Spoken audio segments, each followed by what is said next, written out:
Hi, I'm Mike from Epic Duck Studios, and welcome to the Sepulchral Guard Paint by Numbers Part 6, where I'll be painting the fur mantle that this particular guard member wears over his shoulders. There's only two of them that have this piece, this detail, so it doesn't apply to the entire squad.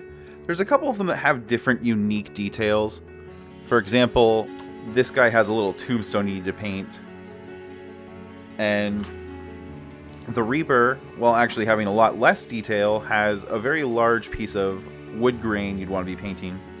And a couple of them do have detailed bucklers. And this one, for example, has some wood paneling to his buckler that needs to be painted a little bit differently. So I am going to be, in the next video, painting the inside of his shield in a similar fashion. Obviously, it doesn't have the textured detail. It doesn't have the actual, wood grain added directly onto it. So it's going to be a little bit of just a hack job, but that's going to be coming up. But today I'm going to be working on just the mantle. And to begin, I'm going to be using some Citadel Abaddon Black for the base coat.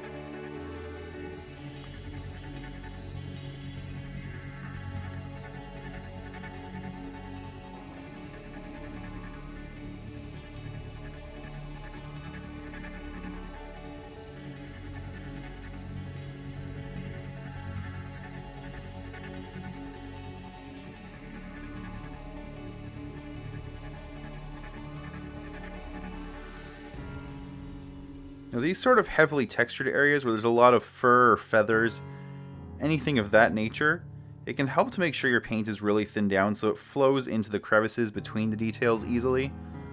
In this case, the Abaddon Black I'm using is already pre-thinned. I thinned it down when I transferred it to the eyedropper bottle. If you're interested in transferring your Citadel paints to eyedroppers, there is a video where I explain how I did this on my YouTube channel. You can find that link right up in the card above.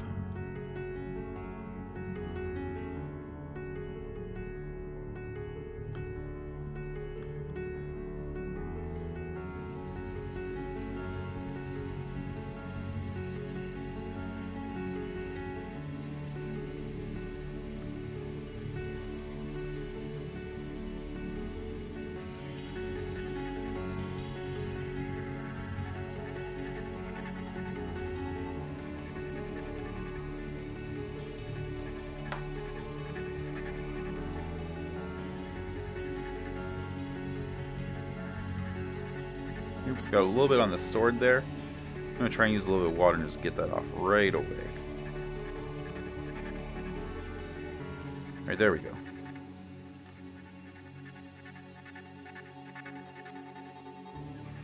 A little water and some quick brushwork can kind of emulate being an eraser for paint.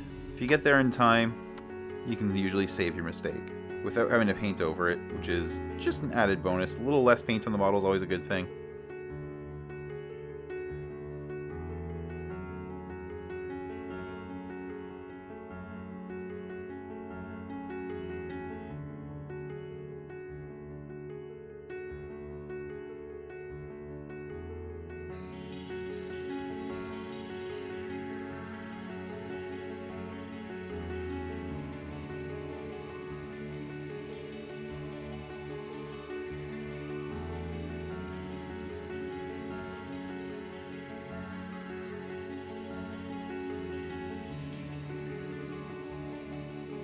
So one thing I want to do is just check different angles around the skull. It's easy to accidentally miss a little bit. I want to be careful not to paint the skull, of course, though.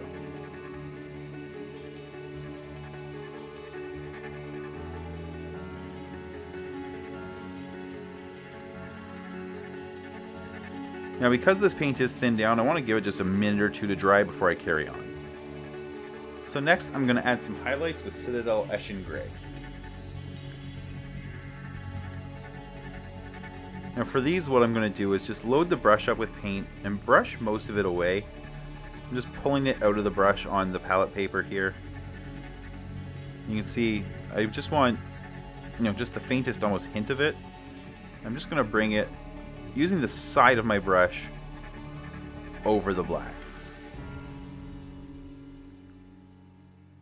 Sort of like a dry brushing kind of motion, but not quite as brutal on the brush itself. and not quite as powdery as far as the look of the paint that results is.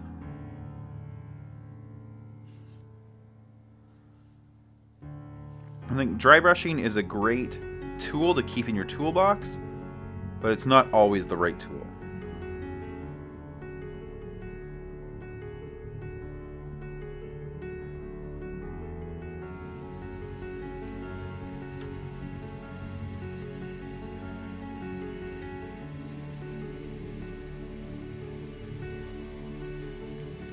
Now I'm basically going to repeat that with a little bit of Administratum Gray.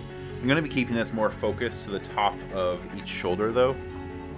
So I'm going to kind of just bring it across here, maybe around the back of the neck, just sort of the whole upper surface. And I don't need a whole lot of this on the palette.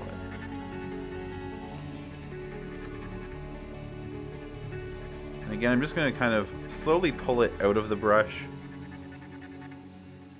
I want to just check the consistency here. That's really what I want, just almost a thin glaze of it. I'm just sort of starting towards the skull and brushing outward, just pulling it out.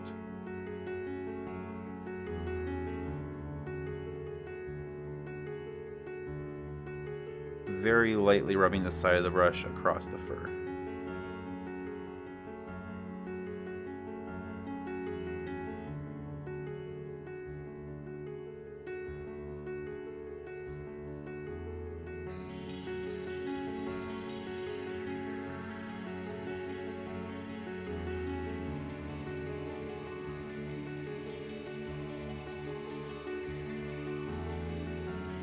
Alright, there we go.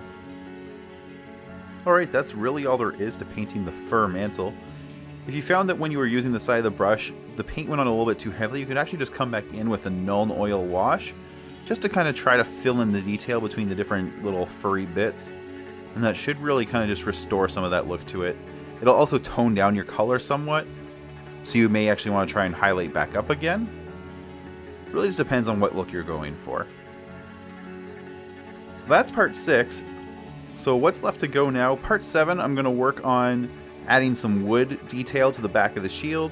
Then there's really just his base to go, which is the last universal part, because not every single one of these models even has a shield, let alone a shield that's going to require some wood.